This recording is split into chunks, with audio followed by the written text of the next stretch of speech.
হিজরি যে সনটা এটা কিভাবে নির্ধারিত হয়, ছোট্ট একটু ইতিহাস আমরা শুনি। গ্রিক মূর্তি পূজক যারা ছিল তাদের বর্ষপঞ্জি ছিল, ক্যালেন্ডার ছিল। বিভিন্ন ধর্ম অবলম্বী যারা ছিল তাদের বিভিন্ন ধরনের ক্যালেন্ডার ছিল, মুসলমানদের ছিল না। মুসলমানরা যেমন আবু মুসা আশআরী রাদিয়াল্লাহু তাআলা আনহুকে খলিফা নিযুক্ত করা হয়, তো বিভিন্ন ধরনের চিঠি লেখা হতো ওমর ফারুক রাদিয়াল্লাহু তাআলা আনহুর খেলাফতকালে। কীভাবে লিখতেন? বিভিন্ন ঘটনাকে সামনে রেখে অমুক ঘটনার এতদিন পরে এটা হয়েছে, এই চিঠি পাঠাইলাম। এইভাবে নির্ধারিত তারিখ ছিল না, ক্যালেন্ডার ছিল না, বর্ষপঞ্জি ছিল না। এখন সাহাবায়ে কেরাম সবাই পরামর্শ করে ওমর রাদিয়াল্লাহু তাআলা আনহুর নেতৃত্বে পরামর্শে উপনীত হলো। কেউ কেউ এভাবে পরামর্শ দিয়েছিল যে গ্রিক মূর্তি পূজক যেভাবে তারা ক্যালেন্ডার নির্ধারণ করেছে, অথবা খ্রিস্ট ধর্ম অবলম্বনকারীরা তারা যেভাবে ঈসা আলাইহিস সালাতু ওয়াস সালামের জন্মকে কেন্দ্র করে তারিখ নির্ধারণ করেছে। বর্তমান হলো 2024, এটা ঈসা আলাইহিস সালাতু ওয়াস সালামের জন্মকে কেন্দ্র করে এই সালটা নির্ধারণ করা হয়। তো এটা হলো খ্রিস্টাব্দ। আর হিজরি এটা কিভাবে নির্ধারণ করা হয়েছে? কেউ কেউ এই প্রস্তাব করেছিল, বিভিন্ন জন বিভিন্ন প্রস্তাব করেছে, কোনোটাই পছন্দ হয়নি।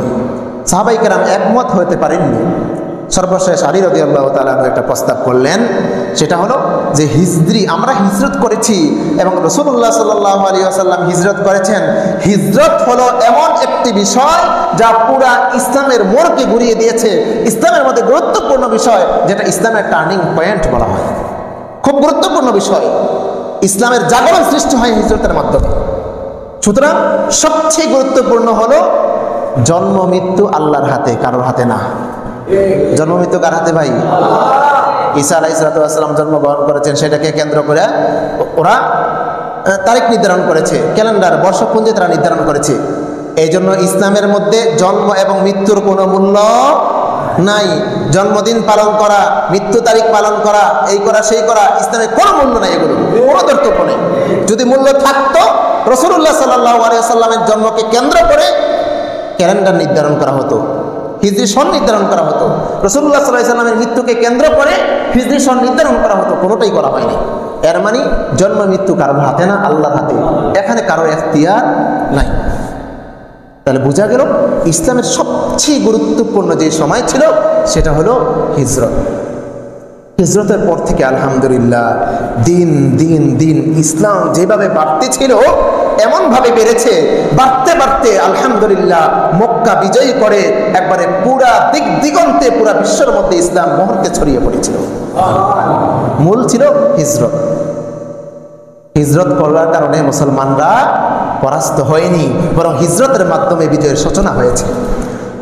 তো ওমর রাদিয়াল্লাহু তাআলা ভাবলেন, না, হ্যাঁ, এটা ঠিক আছে, যেহেতু হিজরতের মূল বিষয়, তো হিজরতকে সামনে রেখে হিজরি সন নির্ধারণ করা হয়েছে।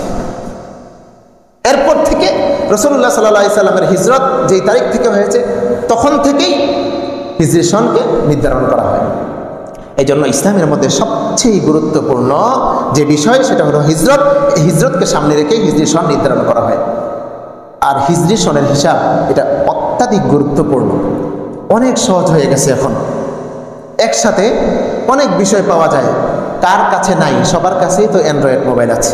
আমি এর আগেও বলেছিলাম, সবাই যাদের কাছে এই ধরনের মোবাইল আছে, মুসলিম অ্যাপস আছে, মুসলিম বাংলাতে লেখেন অথবা ইংরেজিতে লেখেন, এই অ্যাপসটা সবাই ব্যবহার করবেন। এখানে কোরআনে কারিম আছে, আপনি কোন ধরনের কোরআনে কারিম পড়তে চান, যেই ধরনের পড়তে চান সব ধরনের দেওয়া আছে, ডাউনলোড করে নিতে হবে। আপনি তাফসির চাচ্ছেন, সেখানে তাফসির আছে। আপনি আলেমদের বয়ান চাচ্ছেন, সেখানে আছে। আপনি ওয়াজ নসিহত চাচ্ছেন, কিতাব পড়তে চাচ্ছেন, সেখানে আছে। এবং আরবি তারিখ আছে, সব কিছু সেখানে আছে।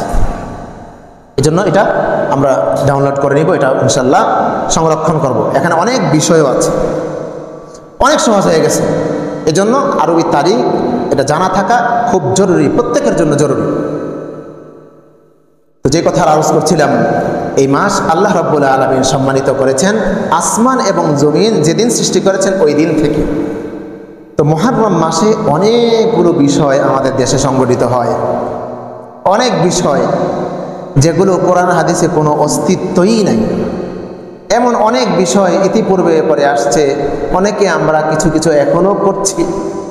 এই ধরনের বিষয়গুলো নিয়ে ইনশাআল্লাহ করণীয় বর্জনীয় কি কি আমরা করব, কি কি করব না, কি কি বর্জন করব, আগামী সপ্তাহে ইনশাআল্লাহ কোরআন এবং হাদিসকে সামনে রেখে আল্লাহ রাব্বুল আলামিন যদি তৌফিক দান করেন এই বিষয়ে কিছু কথা আলোকপাত করব। মা তৌফিক